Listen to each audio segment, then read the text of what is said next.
دوستان حال شما، یه باگ براتون آوردم پشم ریزون. یه روز عادی بود ما داشتیم پلی میدادیم با یاره رندوم. باتری بزنم بمیر با یار رندوم رفتم پلی بدم، حوصله‌ام سر رفته بود. بعد اصلا یه باگ خورد عجیب. اکتیویژن خودش هم پشماش ریخت. اگه این ویدیو رو ببینه پشماش میریزه.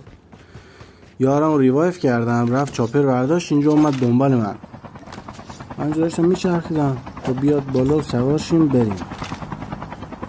اینا اومد اینجا، من خوردم به چاپر، اومدم عقب، ایممو باز کردم اومدم پایین، اومد رو سرم. یا ابوالفضل رفتم تو زون، رفتم وسط زون. مگه میشه؟